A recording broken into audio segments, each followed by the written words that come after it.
Hello there, everyone, and welcome to In Contrast. My name is Alan. And I'm Nisha. And on this podcast, we talk about movies and the books that they're based on. The catch is you watch the movie and I read the book, with a few exceptions. That is correct. And today we're talking about a much discussed book and movie, Fight Club. Yeah, I feel like it's also appropriate to talk about it in this day and age. It is, yeah. We'll certainly get into that, but it has remained surprisingly relevant. Yeah. In good and bad ways. Yes. It was first published in 1996, and it was actually Palahniuk's first novel. Chuck Palahniuk is the author. I actually knew someone with the last name Palahniuk. Really? Yeah, spelled differently, but I think they just didn't have the H. But I was pretty shocked to find out this was his first published novel, I should say. Yeah, because it's stuck around so much. Yeah. And it's probably, definitely his most famous. He has a couple others that are, fairly well known, but... Yeah, and how many authors can say their first book was made into a movie? Not a lot. Not a lot.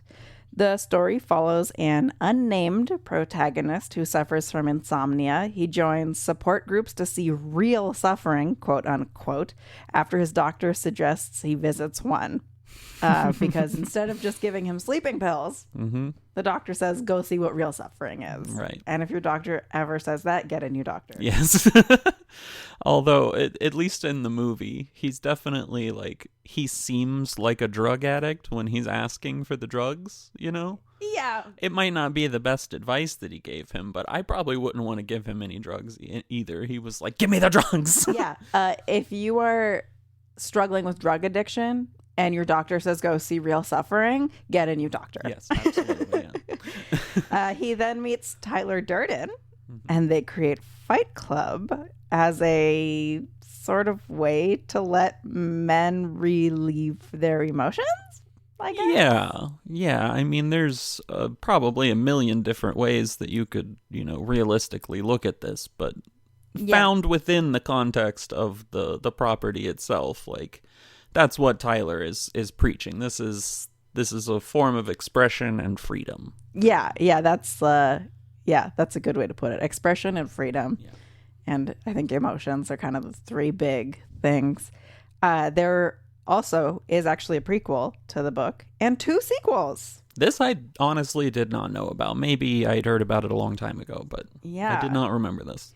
So the prequel is a short story called Expedition, which is in an anthology by Palahniuk.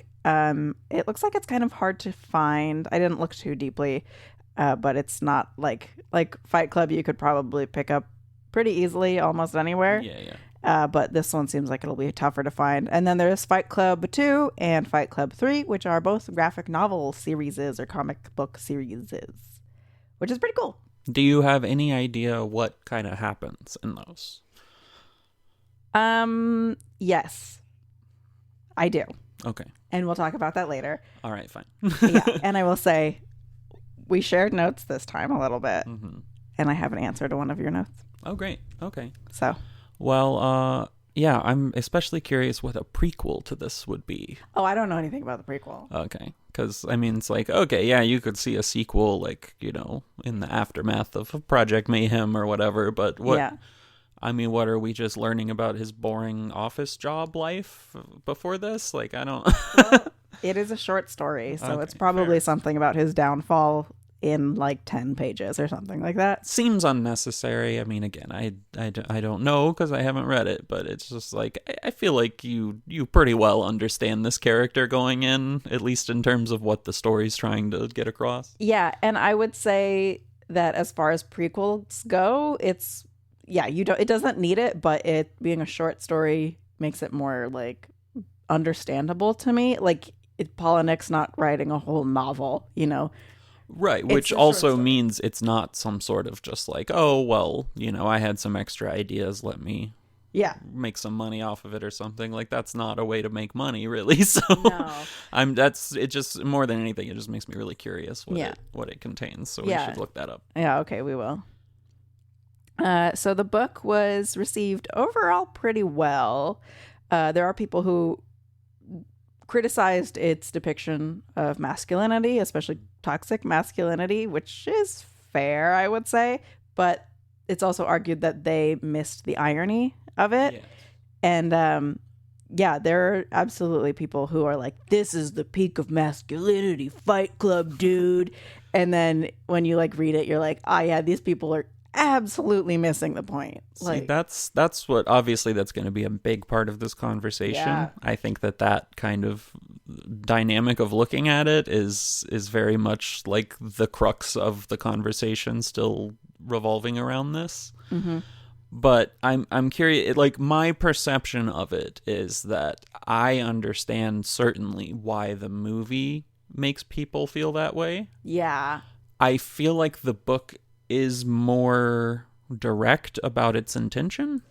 Yes, and we'll probably get into this a little bit more, but I do wonder if some of that has to do with the book having the ability to like really hammer things in because it's so long, and also no Brad Pitt six-pack.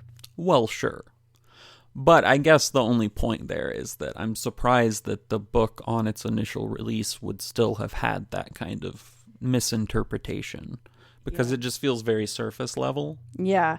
I mean, it's whenever you deal with satire or political commentaries or anything like that that are not directly stating their moral, but I don't want to say hiding, but like weaving it in without coming out and saying it, you know, people will misrepresent it and misinterpret it unless you come out and say, Palahniuk says, and then they learned the lesson about toxic masculinity. Like, you know. Like directly in the material, too. Yeah. Because you can have all sorts of comments about it after the fact, and that doesn't seem to fix the problem. Once it's out there, as we've learned, Project Mayhem will continue. Yeah, and I will say, also reading it myself, there were times where I was like, oh my God, this is like really glorifying this, and I had to like kind of reel back in and remember like this is supposed to be ironic. Right. So even I, going in and knowing all of this about it, still had moments of that, but that was more early on. The more you get into the book, the more you're like, no, this is absolutely ridiculous. Yeah, because it's not a simple black-white thing, right? Like it is, like you used the word, this is a satirical book. Yeah. I mean, it's very much intentioned to be that way. It's supposed to be over the top in a way that makes it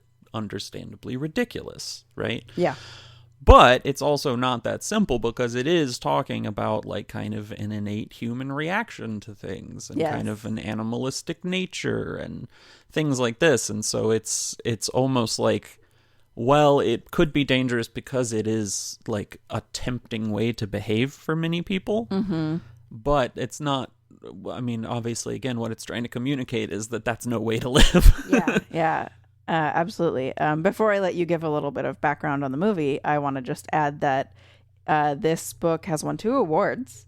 The 1997 Pacific Northwest Booksellers Association Award, which I have never heard of. Nope. And then in 1997 again, the Oregon Book Award for Best Novel. So I guess the Pacific Northwest really likes Fight Club. Mm-hmm. So you would say it was a fairly popular book upon its release? Yeah, my understanding is that people, like, it was a success. Okay. And it inspired a lot of conversation immediately. Right.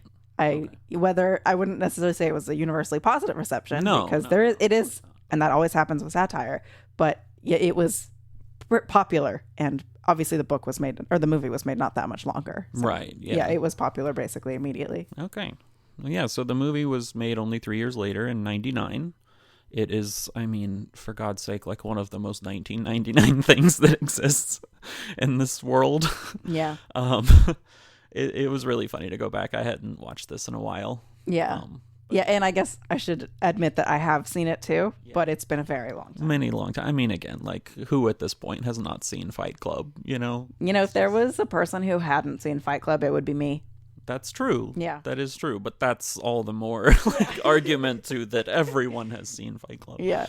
No, I mean, it is a, you know, kind of difficult watch at times. So like there's certainly a group of people out there that would never watch something like this. But yes, in terms of, you know, the level of violence that's happening in it and the depictions and type of lifestyle it's showing, it is more popular than you might imagine it would be. Yeah.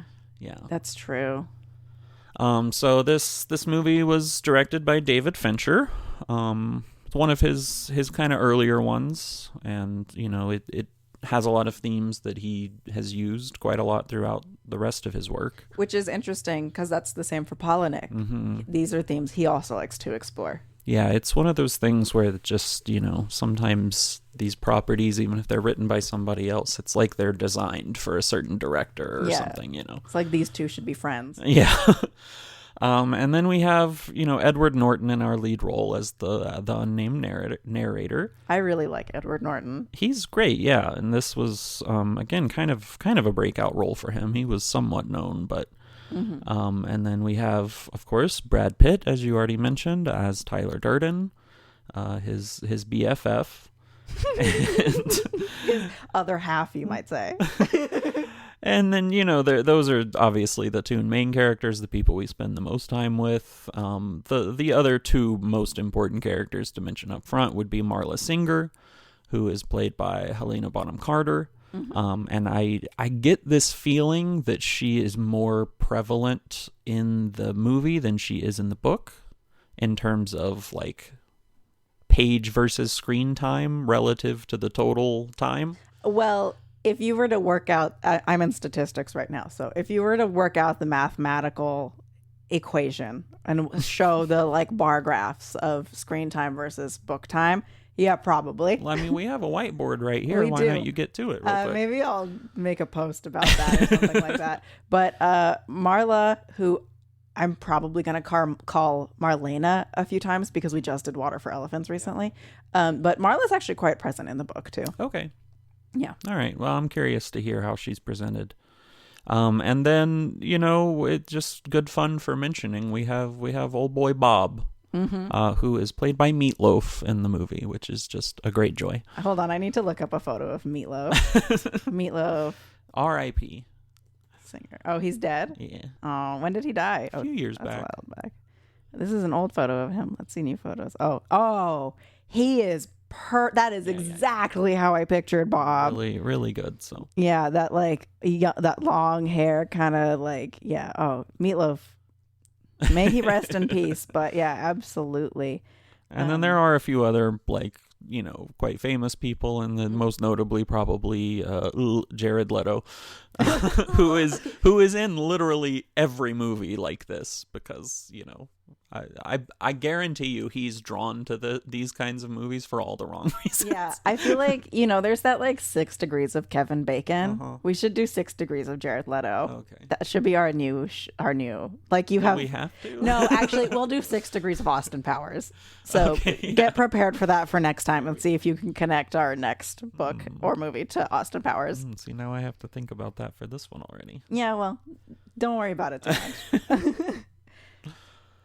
And then I would say that the reception to the film was, similar to what you described with the book, extremely polarizing, not just like your standard mixed of like, well, some people kind of like it and some people don't. I mean, this was like, this is a masterpiece, or this is the biggest pile of dog shit I've ever seen. But again, things that are making a political statement, again, and this would happen even if you buried it or did not bury it, if that's what's going to happen. It's not some just like fluffy, I don't know, Mission Impossible movie where right, it's challenging. Yeah, it's meant to. It wants you to think, and either you're going to disagree with it and not like it, you're going to not want to think and not like it, you're going to want to think and like it, or you're going to disagree and think it's thought provoking. Mm-hmm.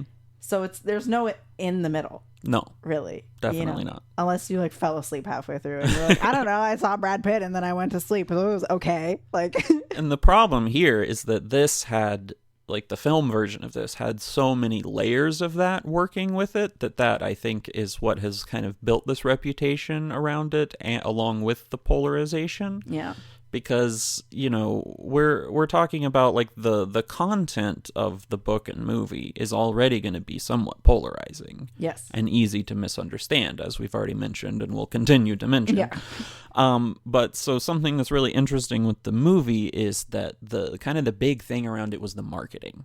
How do we market this? Very difficult. Because it's weird. Again, the book is weird. It's written strangely. It's not super accessible in a lot of ways, at least not at the time of release. Now maybe we're a little more used to that style. Yes. But, so it was a constant back and forth with the studio and the people who made the movie and David Fincher himself and all these people of how do we market this. And ultimately, the people who made the movie lost out, and the studio is the one that kind of took the direction for the film.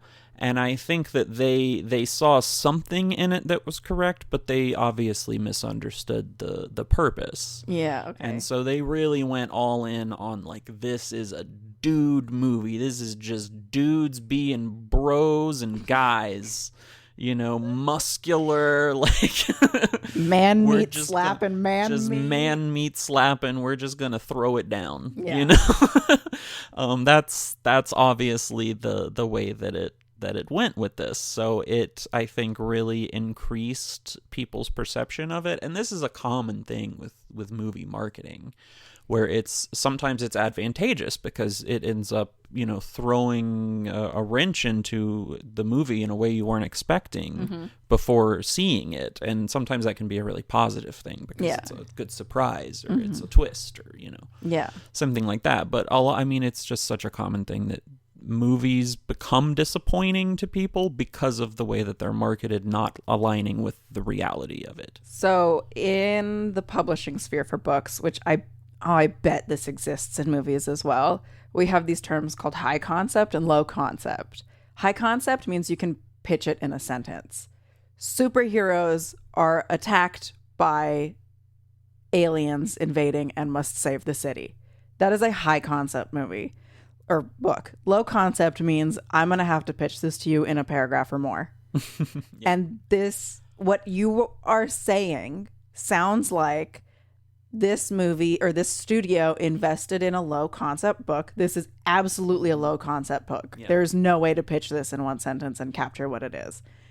And then pitched it as high concept. Yes. And tried to sell it as high concept because that sells significantly better. Yeah.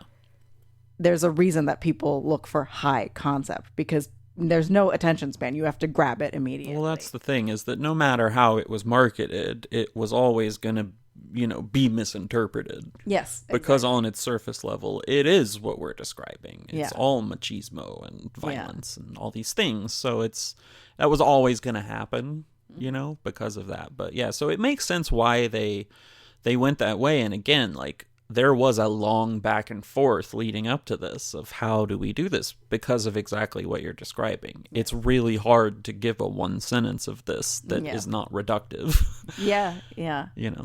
And being able to pitch something in one sentence is such a valuable, amazing skill for storytellers. And with some stories, it doesn't work. But also when you're dealing with a movie, you're already dealing with a format that's shorter. Mm-hmm. So if you can't pitch it in a sentence, it's probably not a big box movie. And I'm guessing studio is like, this isn't going to be a big box success because I can't pitch it in a sentence. So they want to do that, and either they mismarket, they have to change the movie, they have to, conform in some way, or you have to accept that it's going to be an indie small movie. Right. Which they definitely were not going for with this. It wasn't some huge, big blowout budget. I think it was around $85 million or so, which is not small. I mean, that's pretty big for 1999. But, it was definitely considered a bit of a misfire in terms of box office success. So, yeah, they totally went with the, again, something that's kind of hard to separate here between the book and the movie is that, on the page, you get to interpret a little bit more, right? It gets to explore more things. Like we already touched on this. Yeah. The movie itself stylistically really leans into this kind of like visceral, gritty, kind of style. So that, I think, is what made it so easy to kind of go that direction with the marketing. Mm-hmm. And it's always going to have that kind of difficulty with people seeing beyond the surface level. Like, I think even more so with a movie, just because it's even easier to kind of turn your brain off and just see what's happening and not think any deeper than that. Yeah. Whereas, I feel like the book probably explores it a little more in depth and faces you with it slightly more. Yeah, the book is really interestingly written. It's extremely repetitive, and very train of thought. And it's interesting because, like, I could see, I'm not saying this should be edited down, but, like, I could take this book as, like, a pretty young, not extremely experienced writer and, like, cut it down by so much and still get all the information in there, because there's just so much writing, like so much of him literally repeating the same thing over and over again in the same chapter. And there's a purpose for that. It's supposed to be like that. Sure. And then, I think like the IKEA furniture, he brings it up all the frickin' time. It's there from like the beginning of the story to the end of the story. He keeps talking about his IKEA furniture, and like you could cut it, but it does serve a purpose. Yeah. It's this very rambling, roundabout storytelling. It sounds like you're talking to someone who, when they're telling you a story and you're like, what does the man, like, why does his purple shirt matter? Yeah. Why does it matter that he has a purple shirt? And then finally they get to the end and it's because there was bleach spilled on their purple shirt. But you're like, that took you so long to get there. That's kind of how the book is written. Right. But it works really well. Oh, good. Yeah. Okay. Yeah. Palahniuk lingers just the correct amount of time on things and brings things up just the right amount and strays just, it's just that like little taste of that train of thought without going completely like, just tell me, I'm gonna strangle you. Well, because again, it's, we're talking about, we're in the head of an unreliable narrator. Yes, very unreliable. Extremely unreliable, who is basically like, we are not just witnessing him go through a psychotic episode, but we are living it inside his head with him. Yes. So it makes a lot of sense for it to be structured that way and to be somewhat frustrating, because that's, it's transporting you into that lived experience to a degree. Mm-hmm. Right. And it's definitely easy to be like, well, this wasn't necessary, or like, you already made this point, but it's not a checkbox, right? Like, to make this point and move on. It's the effectiveness of it. Yeah. So I'm kind of curious about him being unnamed. And we'll talk about him being unnamed and him being unreliable. But in movies, how do you feel when you see there's like an unnamed character? Does it even like register for you all that much? It depends on how they do it. Uh-huh. A lot of times they make it somewhat clear. Okay. And other times it's like, it's so not talked about or pointed out that you oftentimes just don't even think about it if it's done really well. Okay. In this case, I would say it is up front and center to a degree. Like, they don't, in other words, there's a way you could go even further with this, that they would just be like, rib poking, like, yes. What's your name? I don't, I'm not going to say it, like that kind of directness. And it's not like that. Yeah. It's more just like like the fact of what his name is comes, or is not, I guess, comes up so often that it does make your brain think about it. So he's, going to these support groups and using different names on his name tags and things. So he's sharing all these names. And then there's his internal monologue about, I think it's a different name in the book, but in the movie he says, I am Jack's, lonely, whatever. Yeah. I am Jack's, like, asbestos lung or whatever. To describe his feelings or what's happening in that moment.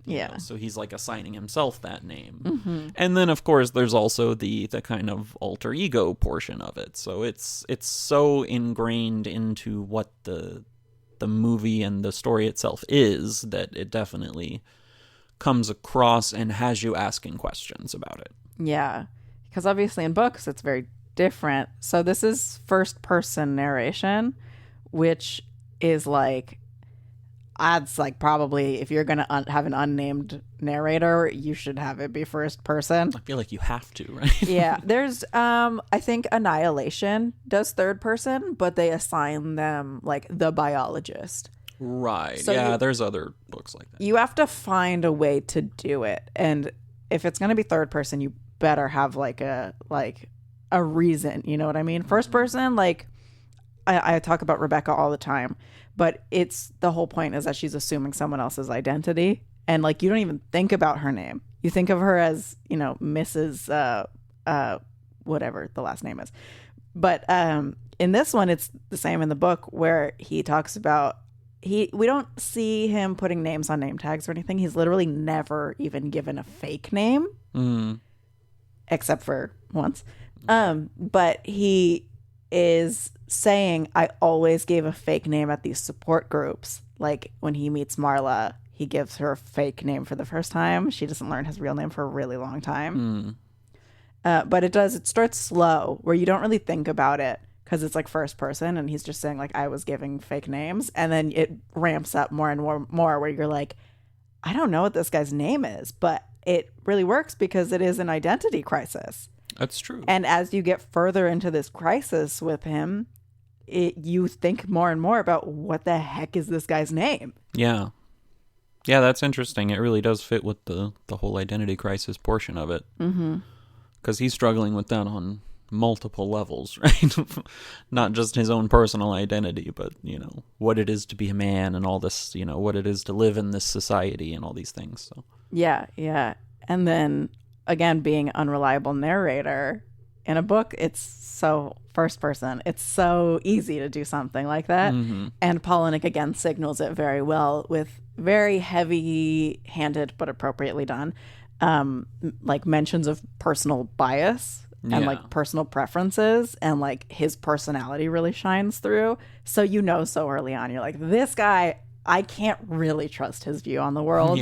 I can't trust him on anything. I'm just going to have to go along for the ride and kind of piece things together. But, what he's saying and experiencing might not be true. Right. Which is the case. And that's, again, something that makes it easy to identify with the wrong parts of it, because you're seeing the world in this justified way that the viewpoint of the protagonist is giving, but it's not necessarily reality, right? So, it's like part of you like roots for him, like, beating himself up in front of his boss and like being really, just anti-job and work and corporate and all this stuff. But it's like, okay, I mean, what's the reality of that? Yeah. So the movie, he does narrate though, right? At least a little bit? He does. Yeah, obviously it's, you're outside his head a little bit more than you probably are in the book. But yes, there is quite a lot of voiceover narration, yeah. Okay. Is that kind of how they get the unreliable narrator across? I know you're also like kind of, I don't want to say seeing things through his eyes, but you are like experiencing things with him in film and visually as well, but... You are seeing things through his eyes in a way. I mean, obviously not like actual POV camera, but, you're seeing... And of course, as we always discuss with this kind of thing, in movies, you often have to get things across in a more visual way. So part of that unreliability comes directly in like the little breadcrumbs that are sprinkled throughout about who Tyler Durden is. Yeah. So, obviously we'll get into more of that as we talk through it, but yeah, it's very present. And yes, they do use the narration in a way because sometimes he'll just say very silly things that are just like obviously not true. And sometimes the movie goes along with it. Other times it'll kind of, I can't think of an exact example of this, but it'll kind of juxtapose reality with what he's saying to show that it's unreliable. Okay, that's smart. And then other times it's just, like for example, early in the film, before he even meets Tyler, we start seeing like just a quick, like one frame flash of him behind someone that he's talking to or something like that. Ooh. So it starts to kind of, throw these little breadcrumbs at you about like reality is distorted here. Yeah. So Fight Club is a gothic horror? Uh-huh. Yeah, definitely. I mean, the house that's pretty close to that's basically a haunted house they're living in. I know. I might have to deep dive on that. Before we also get too far, I just realized I have this written down, which I think the director would probably really love. Palahniuk himself has said, "All my books are about a lonely person looking for some way to connect with other people." Yeah. And that's like, yep, This is definitely like that in a weird way. And that is so, I mean, it's funny you say that because that's such a perfect encapsulation of David Fincher's characters in most of his movies. Like it's clearly a fascination of his. And it's not even always like directly looking for a way to connect with somebody, but it is always a very lonely person at the center. Yes. And that, you know, that drives them in different ways maybe. But I mean, so some of the other biggest examples of David Fincher would be like he did an assassin movie last year that I feel like was a perfect encapsulation of his wheelhouse. It's just a very lonely guy who's really good at what he does, right? Okay. And he just moves on from one to the next. Okay, like Hitman. Yeah, kind of, but it's obviously there's more to it than you know, Hitman's character, but and then The Social Network. I mean, you know, Mark Zuckerberg that's kind of how he started. He's a lonely loser. Yeah, he's iconic lonely boy. Yeah, so that movie is really, really what, like, I remember how funny it was to everybody when it came out of just like, oh God, they're making a Facebook movie, you know? Mm-hmm. That movie's so fucking good. Yeah. It's really good. Yeah. It's just such a good character study. It's almost like they were talking about the, like, you know, we talk about there's like a male loneliness epidemic kind of thing where like men isolate themselves and don't talk about feelings, but then society doesn't encourage them to come out. They do that because society is like, you're tough, you just suck it, don't cry, boys don't cry, boys don't show emotion unless it's anger and punching a wall. Yeah. And so it's like they really were a big part of starting that conversation for like men need to talk about their feelings. Mm-hmm. You know, men need to get therapy. This is what happens if you don't take care of yourself, if you don't actually connect with other human beings, you know. And now we're finally talking about it, but this is 30 years later. Yeah, and now it's just such a like self-repeating cycle. Yeah. You know, it's like, yeah, you'll hear men complain plenty and validly about how they're not able to express themselves emotionally and people don't care and don't allow them to. Oh, some of that's made up, though. Yeah. Like, they are allowed to. Yeah. But because of their own also perception of masculinity, they choose not to and act like they can't. Yeah, exactly. And that, yeah, I think this book encapsulates that really well, too. I mean, Fight Club, it's the whole, that's like the whole thing. They started a fight club instead of going to therapy. Yeah. All right, so before we jump into the story, I just want to remind everyone basically and kind of dive into who the characters are one more time. We're going to talk about probably just the 4 main characters, but there's the narrator. He is the depressed, unnamed main character, and notably an extremely unreliable narrator played by Edward Norton in the movie. Mm-hmm. Not in the book because there are no actors in the book. No way. Yeah, surprise. Is that how that works? That's how that works. Tyler Durden is introduced to us as like a part-time movie projectionist. Oh, right. Yeah. And then he also works in like a banquet and he does like everything. And he knows how to like make bombs and make soap and everything. And first he calls himself a soap salesman. In the movie? Yeah. Oh, wow. Yeah. In the book, it's like he's a part-time movie projectionist. Well, he's also like, that. Yeah. That's where it starts. And I assume they talk about his favorite hobby while he's projecting. Yes. And we'll get there. Okay. Tyler Durden is played by Brad Pitt. Big Bob. Bitch tits Bob. Yep. Old bitch tits. He's a testicular cancer survivor who's just like every time you see him he's crying basically. Yep. Very emotional man. And he's described as having bitch tits because he's on too much testosterone to make up for no longer having testicles. Right. So then his body's producing estrogen to make up for it. And yes. And I believe he uses the words bitch tits himself. Yeah, okay. I don't think he does in the movie, but it makes sense, you know. Yeah, and he's also, he's a former bodybuilder, so obviously he's having some body image issues. Yeah. And then is Marla, who is Helena Bonham Carter, as you said, who I basically describe her as another support group surfer who is wrecking the narrator's sleep. Yep. He's very upset at her. Yeah, and she's even going to like the testicular cancer support groups and like sitting there smoking. She's pretty great. I would also argue that that's one of the great ways that it shows, which I'm assuming it does this effectively in both versions, that it shows how unreliable he is, because like the gall of him to be mad at Marla for doing the exact same thing he's doing. Yeah, he's so mad at her. And he's he like, does how not dare you? seem to recognize the irony of that. Yeah, and he's going to these support groups and saying he's a testicular cancer survivor. Yeah, no, he's definitely straight up lying. Yeah, or that he has a brain parasite or whatever. Mm-hmm. Like, of course, it is very funny for Marla to show up also to the testicular cancer support group. Yeah, it is. It is pretty funny. And just like hang out. And then no one tells her it's a testicular cancer support group. Like, that's a thing in the book. They're like, no, that we just want to support her. We think she has some kind of cancer, but we're not going to tell her this is specifically testicular cancer. Right. Okay. So I think this is quite notable, is that the film starts with the end of the story. Yes. Or I'm sorry, the book starts with the end of the story. The film also does, so you were also correct. Okay. But I think does it start with the gun in the narrator's mouth? Okay, so yeah, so it literally starts with Tyler holding a gun in the narrator's mouth. Mm-hmm. And they're about to build up the world's tallest building, quote unquote. It is a fictional building. I did look it up. And then there's a lot of like, this is how you make a bomb. And this is where we first hear in chapter 1, I know this because Tyler knows this. Right. That straight out of the gate. Mm-hmm. Tells you this.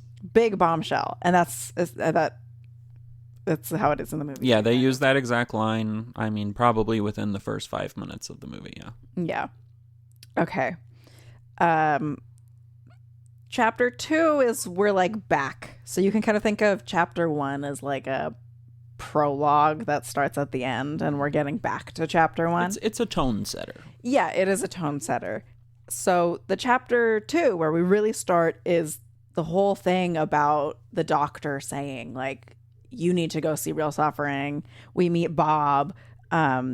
Now, and this is all based off of, the narrator is having trouble sleeping. Yes. He's clearly, this is stemming from many things. He's feeling overworked and unfulfilled and just generally unhappy. Yeah. And it's causing him to not sleep and be just very unhealthy. Yeah, he is showing the like trademark symptoms of a clinical depression disorder or major depressive disorder.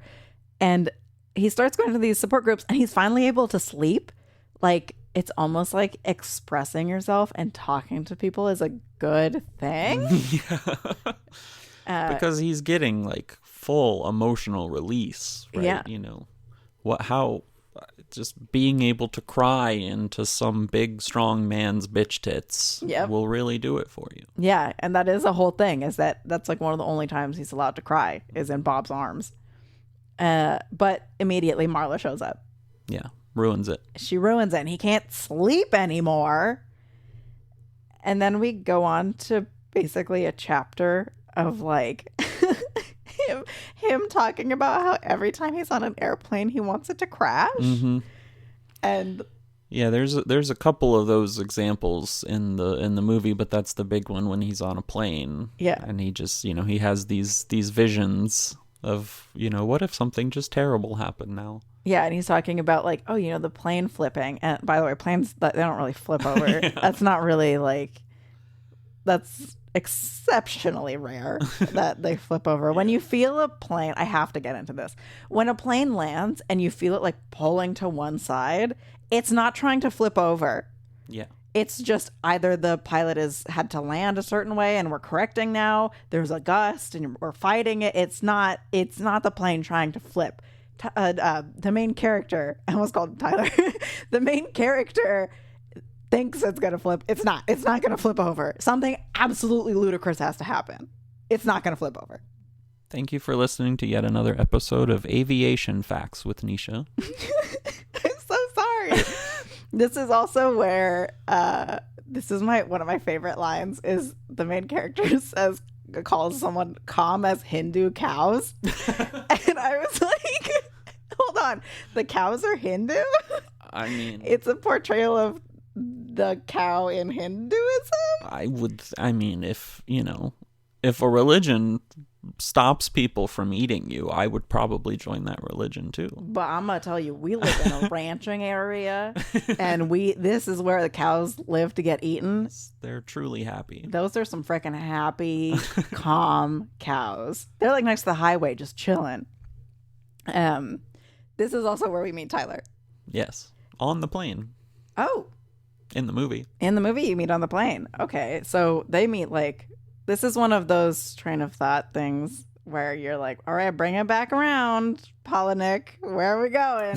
They meet on like a vacation. Okay. And Tyler's making some like weird hand art that only looks like a perfect hand at 4:30, and then he just leaves. All right. So, yeah. Yeah, he just like suddenly pops in as his seatmate on the airplane. Oh, that's a good way to meet. That's how they meet. And he immediately notices that they have the same suitcase. Oh. Yeah. That's a interesting detail. Another subtle little hint. That's like from the get-go. They're like, hey, something's wrong here. It's so funny to me to go back to these movies that I have not watched in like your stereotypical, like, I am a 17-year-old boy. And these are the 5 movies that make up my personality. Yeah. And obviously Fight Club is one. We already talked about Shutter Island. That's another one. Yeah, Fight Club, Shutter Island. And it's so funny, like this one and Shutter Island, going back and seeing how, like, blatantly obvious. Like, it's not even a twist, really. No, it's not. They're just putting it out there. But, like, in my memory, it was some big, great reveal, you know?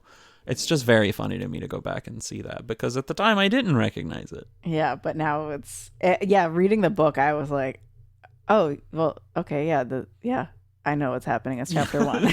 And it's not like that's the effectiveness of the story, Yeah. to be a twist, but that's how it like lives in people's memory, I think. Yeah, it's that, this is a big twist, but it's more about the point it's making in the story and the complexities. Yeah. We jump back to a parasite support group, Brain Parasite. Marla is there, and the main character is very upset about it, as usual. And they have this, like, meditation, and then they all hug. And he, like, walks, like, straight across the entire room to go hug her and be like, what are you doing here? This is my support group. Now, were there things leading up to this where he had, like, practiced and envisioned confronting her about this? Yeah, I think so. Yeah, he's like, especially when they're like meditating, he's just like focusing on that, and he's like, I'm gonna bully her into submission. I'm gonna tell her not to come back anymore. There's like a whole montage of scenes in the movie of him like practicing how to tell her off, and then she directly brings that up when he does actually do it. Yeah. She's like, well, I've also seen you talking to yourself, practicing how you were going to do this. No, that's not in the book at all. That's really funny. But that's a really good, I like that. There's, I think, a lot of added humor to the movie. Yeah. Yeah, and I like Helena Bonham Carter saying that. Yeah. Like, immediately the casting for me is now perfect. Yeah. I think, and that's what I really think that I was thinking when I said that she has like a more pronounced role. I think it's just the fact of her, like Bonham Carter playing her, just led to the character being a bit different. Yeah. When you first said Helena Bonham Carter, I was like, I don't know about this. That's not really how I pictured Marla. In fact, I feel like they talk about her having these like big anime eyes or something like that. Really? Yeah. There's not a lot of description, but yeah. It's funny because she's like the depressed version of a manic pixie dream girl in the movie. You know, like she's very, she has her Tim Burton look going on, but like, she still has that energy. That's really interesting. Does she ever not look like that unless she's in like a heavy costume? Like, no. Yeah. I think that's just what she looks like. I think it's written. There's a few movies that she's, No, I think it's written into her contract. Must look like I rolled out of a gothic bed. Yes. I love her, by the way. Yeah. But do they end up divvying up the support groups? Yes, they do. Yeah. So, and then Marla She's pretty stubborn, but she gives up testicular cancer. Yeah, she really wanted that one. Yeah. Tyler also works at an airport, apparently. Oh. Man, a man of many talents. Yeah. So, this is like, again, one of those chapters where you're like, what is going on? I don't know what is happening. Because he's basically, the main character's on a plane again, coming back in town from something. And so do they, in the movie, he is an insurance adjuster? He's not an insurance adjuster. What he does, he inspects, or I don't know what that title is. He inspects like cars that have been in accidents. Yeah. To see if it's their fault or not, and then they do a complicated math to see if it's worth issuing a recall or not. Right. Right, yeah. Which is the like most dystopian capitalist thing ever, but probably how it actually works. It's it's a good way to make the point that it's trying to make. Yeah, absolutely. So yes, he's basically like, is it the seat belts are failing, but do they fail frequently enough, and will the lawsuits be bad enough that it's better to issue a recall instead of just eating the lawsuits and that stuff? Right. And will people even press? It's, yeah. Very dystopian. Very accurate. Yeah, it's pretty bad. And I think this is actually probably about the time when we really start digging into like kind of what his job is, because he flies everywhere to go inspect these cars that have been in accidents. That's basically what is happening. Yeah, it is strange because it initially presents him just like working in this very boring office, and then you do see him traveling back and forth a lot. Yeah, but it does present it straight up as that kind of like corporate fatigue. Yeah, and it's very interesting because a lot of times you think of jobs where you travel that much as being kind of glamorous. Yeah, and this is like the exact opposite, where like he is tired of it, and this is one where it really hits, where he loses his luggage because it was vibrating. Oh, right. And it's just because his razor went off, and he doesn't get it for like 24 hours. But could have been that 1 out of 10. That 1 out of 10, where it's actually a bomb, where it's a dildo. Yeah. Yeah. I don't remember if they say 1 out of 10 dildos and there's a dildo in the book or whatever the statistic is, but they do say he's like talking to a security guard, and he's like, well, 9 times out of 10, it's just a razor that's gone off, but that one time. Yeah, they do talk about that, and in fact, someone says a dildo activated itself and created an emergency situation that required evacuating your baggage. Amazing line. Yeah. Amazing That's line. really good. So, apparently if your baggage is vibrating, they think it's a bomb. Right. And it's frequently a dildo. 1 out of 10's a lot. But yeah, so I'm curious, is this because is this like a perspective thing for him? Is this a perspective issue? Because you're right, like it is a lot of people, not everyone wants to travel all the time, but for a lot of people that is freeing, not having to go to the same office building every day, things like that is freeing. Obviously, he does not like the work he's doing. He does not believe in it. Yeah. He's morally opposed to it, but... Yeah, I think that there's probably a large part, which is this idea of like, imagine your job is to go fly, to Palm Beach on a sunny, beautiful day, and you land and you have to go look at a car that someone was killed in and figure out if it's your company's fault, and then do the math to decide if it's worth it to save more lives. Yeah. Or prevent further loss. Like, I think that's probably a huge part of like, you don't want to do that travel because it means you're inspecting something bad. It doesn't matter where you're going. If you're traveling, it's bad. Yeah, that's true. So, like, yes, you have great opportunities to go to beautiful, cool places, but the reason you're traveling, you're not saving a life. Yeah, no, you're there in the aftermath. It's pretty bad. Yeah, but it's not really about the travel. It's I think it's not about the travel, but it is also about like he has to pack up his whole life. He has it's 3 pairs of black pants, 6 pairs of white shirts. Right. Yeah, it's very, and he puts it all in a bag and then goes and travels So it's very like also like monotonous, boring. Like there's no excitement to it. And then you get there and it's not an exciting reason to be there. Right. You know, if you were like, imagine like, oh, I get to fly all over the place because I deliver organs for transplants. Well, How good would you feel when you landed and you got that heart to a little kid and that kid, like you hear, is like sprung up and running all around the hospital? Doesn't happen that fast. But, you know, like you feel so like that feels good. You feel like you did something good. yes, there's obviously a different level of fulfillment here that we're talking about and contribution to society or whatever. But yeah, I think you're right that it's like multi-layered, but like every single layer is like, well, this sucks. But there are many jobs that I would rather do flying back and forth all over the place than looking out the same office window every day. Yeah. You know? Yeah, absolutely. Not that job. Other jobs. Yeah. But yeah, it's kind of like this just creates like this kind of haze for him, like a mental haze. You know, he's constantly traveling. It's hard to keep track of time and time zones and all this stuff. You know, constant back and forth, like you said, basically living out of a suitcase. Yeah. You know, there's no stability, and it's clearly contributing to this kind of mental deterioration. Yeah, he's going through some like serious depression here. His refrigerator is also described, and I just need to say that this man has several types of mustard and 7 types of capers.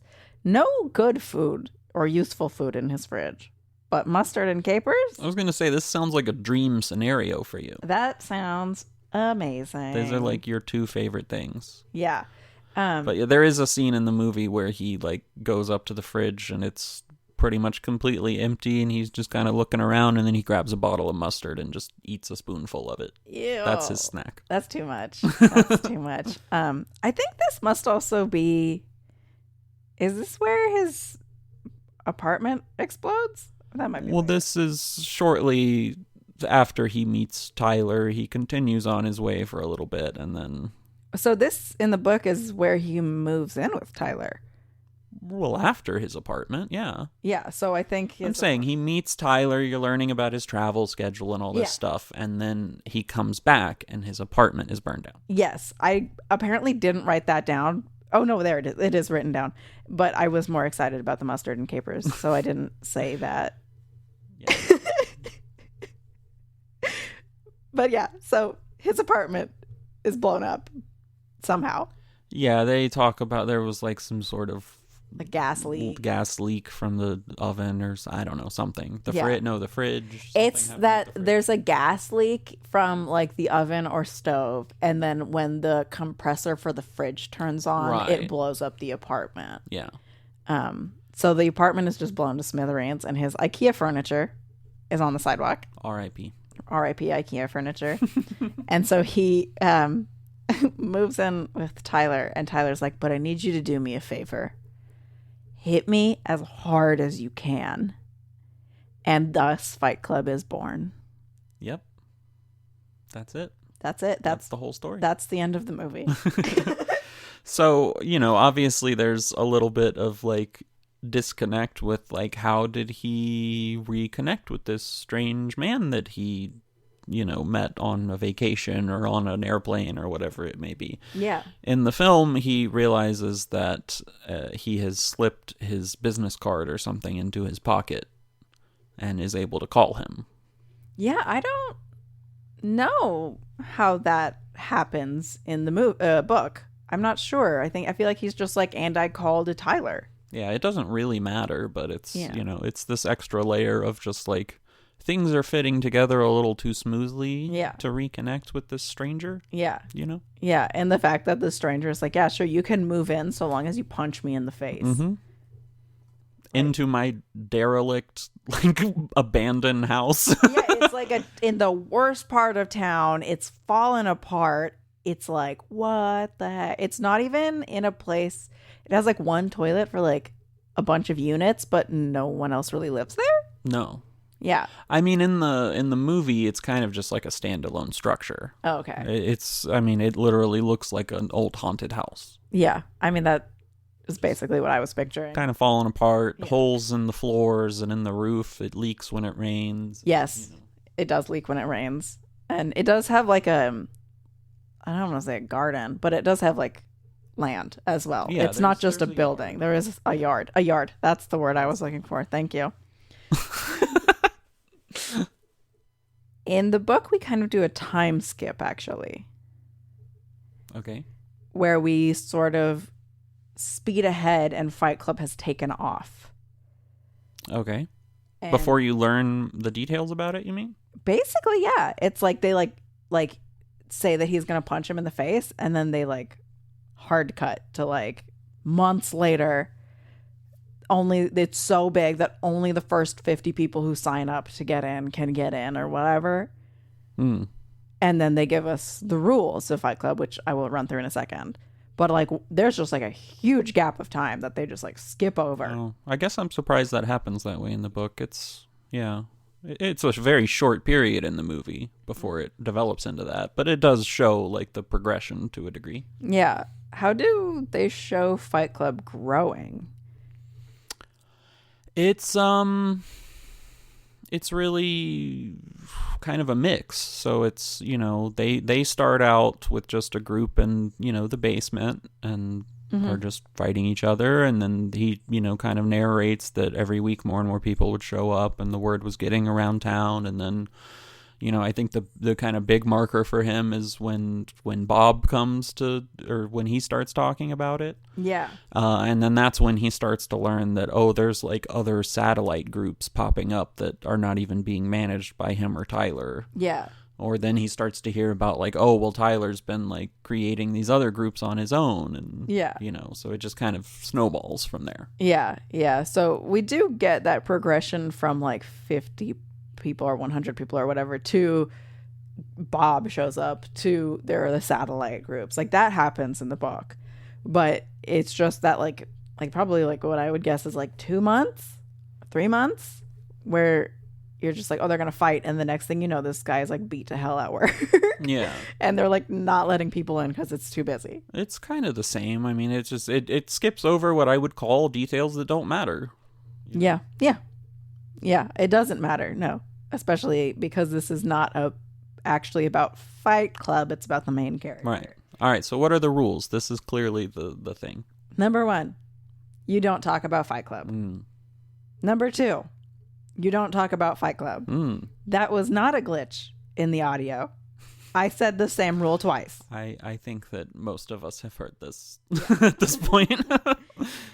When someone says stop or taps out or goes limp, the fight is over. Only 2 guys to a fight, 1 fight at a time. They fight without shirts or shoes. The fights go on as long as they have to. So there's no time limit. If this is your first night at Fight Club, you have to fight. Those are the, 8 rules? Yep.